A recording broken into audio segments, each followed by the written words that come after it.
Assalamualaikum warahmatullahi wabarakatuh. Nama saya Yayang Megara Muda. NIM saya 0740462098. Di sini saya ingin mempresentasikan mengenai pendidikan tasawuf di pesantren salaf dan modern. Presentasi ini saya ajukan untuk memenuhi tugas TS dari mata kuliah tasawuf dan tradisi pesantren 2. Oke, sebelum saya mulai pembahasan di sini, saya berikan latar belakang terlebih dahulu. Jadi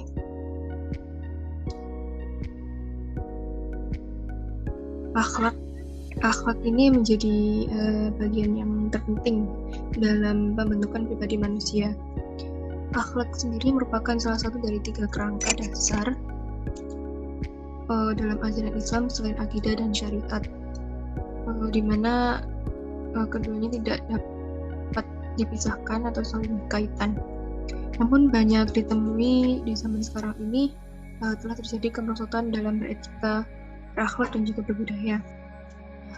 Contohnya dapat dibuktikan dengan banyaknya pergaulan bebas, kemudian penggunaan obat-obatan terlarang, adanya kekerasan dan juga kerusuhan yang berujung pada tindakan anarkis. Selain itu ditambah dengan adanya kemajuan dalam bidang teknologi dengan sangat pesat. Nah, ini memberikan dampak positif dan juga negatif bagi kehidupan manusia. Kemudian dampak positif bagi manusia itu dapat menemukan informasi-informasi penting untuk menunjang hidupnya. Dampak negatifnya dapat mengarahkan manusia kepada krisis spiritualitas. Nah, sebagaimana teori optimisme teknologi dalam hubungan manusia disebutkan dalam hubungan manusia dan alam itu mengatakan bahwa di balik fenomena kemajuan teknologi tersebut terdapat manusia sebagai pencipta dan pembuatnya. Namun perilaku manusia yang seakan terlena terhadap teknologi membuat ketergantungan dan seperti seolah-olah dikendalikan oleh teknologi. Kemudian seakan-akan manusia ini tidak dapat hidup jika tidak ada teknologi. Bahkan bagian terburuknya, teknologi ini dapat dinomorsatukan atau dianggap sebagai Tuhan bagi manusia. Kemudian manusia akan lanjut kepada krisis spiritualitas keagamaan, yaitu dengan fenomena jauhnya keimanan manusia terhadap Tuhan. Nah, tasawuf ini sendiri merupakan ajaran yang berhubungan dengan pembinaan mental rohaniah agar selalu dekat dengan Allah dengan melalui pembersihan hati dari segala penyakit hati, misalnya sombong, tamat, merasa paling benar, fanatik, dengki, dan lain sebagainya. Nah, tasawuf sendiri ini dibagi menjadi 3 aliran, yaitu aliran akhlaki, amali, dan falsafi. Kemudian nanti di sini akan belajar mengenai bagaimana pendidikan tasawuf di pesantren salaf dan juga modern. Jadi kita nanti akan membahas mengenai pengertian pesantren salaf dan juga modern, kemudian bagaimana sih pendidikan tasawuf di kedua pesantren tersebut, di kedua bentuk pesantren tersebut. Pesantren salaf ini dikenal sebagai lembaga pendidikan yang masih mempertahankan pengajaran kitab kuning, kitab-kitab klasik ya, seperti menekankan kepada ilmu keagamaan, tauhidan. Kemudian kurikulum yang ada di pesantren salaf pun masih sepenuhnya dipegang oleh kiai pengasuh pesantren. Kemudian ada juga beberapa santri yang memang menetap di dalam pondok pesantren salaf. Ada juga yang tidak menetap di dalam pondok pesantren atau disebut sebagai santri kalam. Sedangkan dalam kegiatan belajar masih menggunakan metode tradisional seperti colokan, gendongan atau wetongan yang digunakan dalamnya. Metode Sorogan sendiri merupakan metode pembelajaran dengan santri yang gantian maju menghadap ke kiainya nanti akan membacakan atau menjelaskan kitab-kitab tertentu, dan santri tersebut hanya perlu mengulangi materi yang telah dibacakan oleh sang kiai.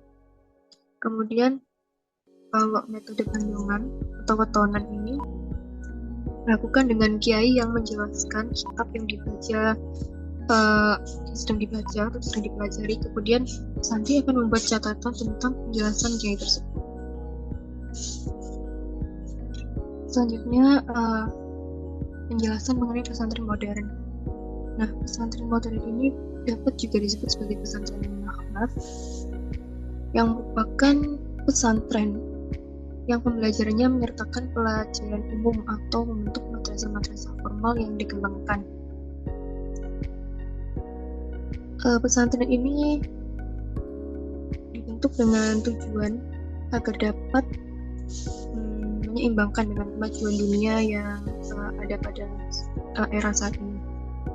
Meskipun kurikulumnya memasukkan pengetahuan umum, tapi tetap dikaitkan dengan agama, dengan ajaran agama, seperti contohnya ilmu sosial dan ilmu politik, kemudian dikaitkan dengan ajaran agama Islam.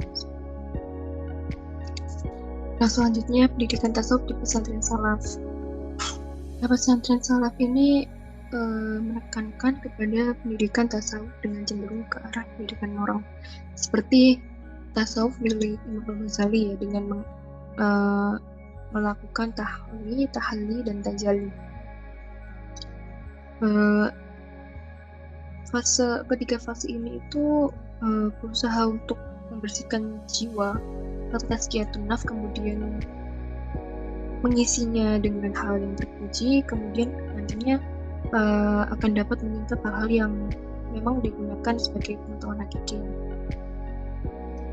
Jadi tahalli ini fase pengosongan jiwa dari sifat-sifat tercela dan sesuatu yang bersifat keduniawian.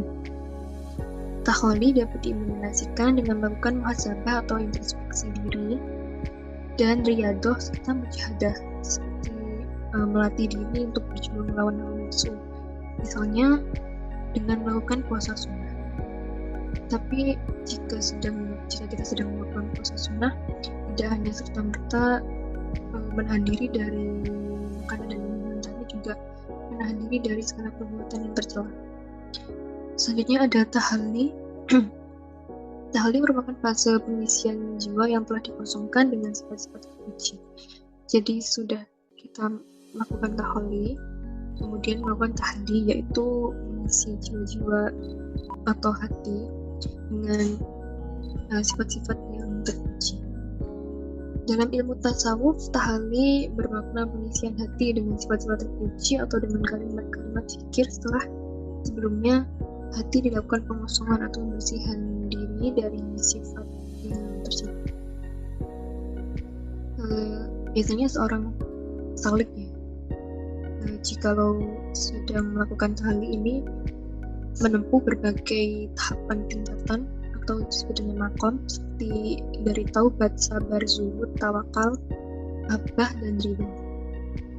Nah, makomat ini dilakukan secara satu tingkat ke tingkat yang lain dengan dibantu langsung oleh guru spiritual.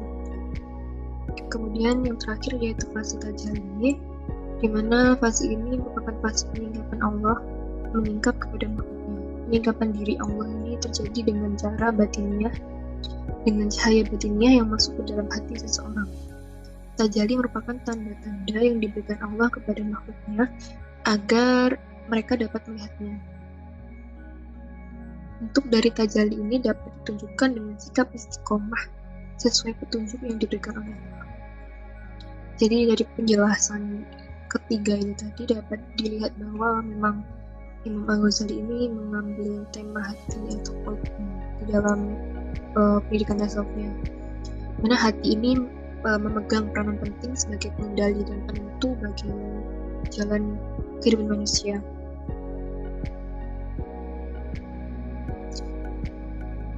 Jadi oleh karena itu pendidikan tasawuf di pesantren salaf ini menjadi pendidikan akhlak bagi para santrinya.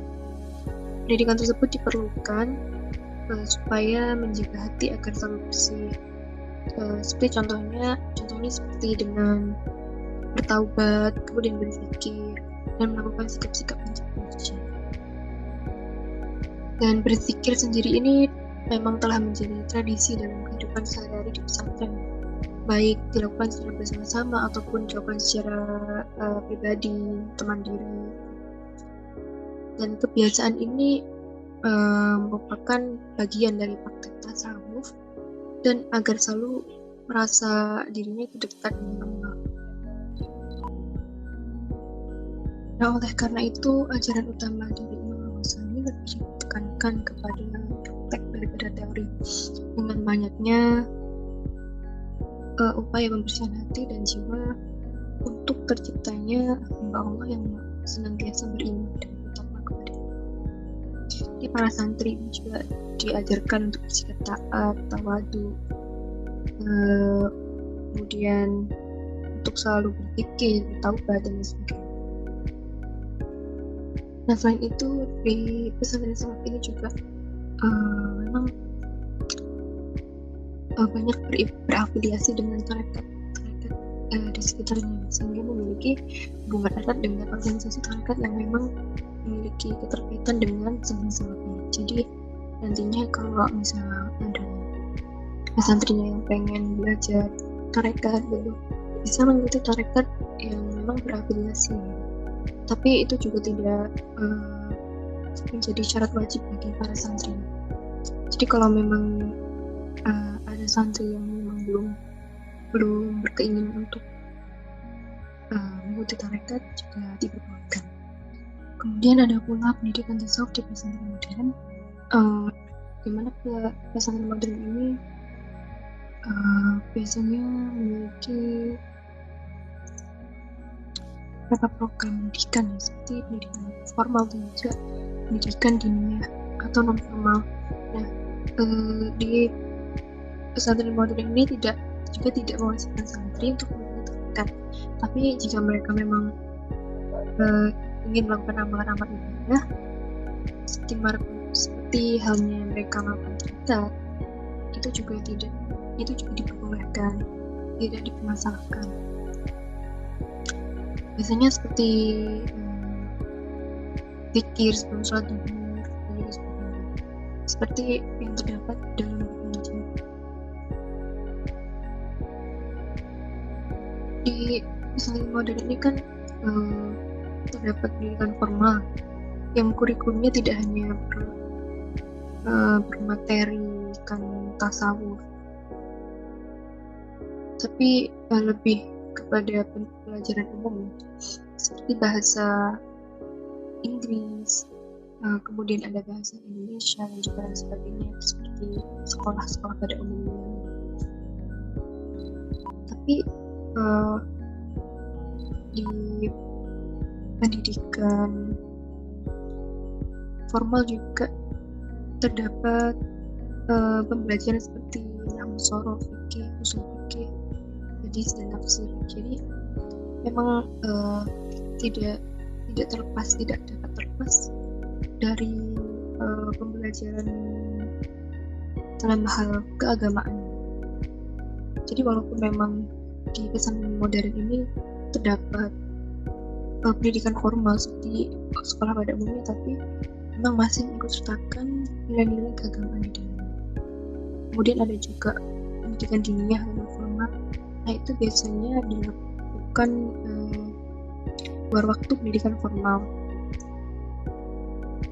seperti belajar ilmu tasawuf atau lain-lain, sehingga nanti para santri juga memiliki acuan atau dasar yang digunakan dalam menjalani kehidupan mereka.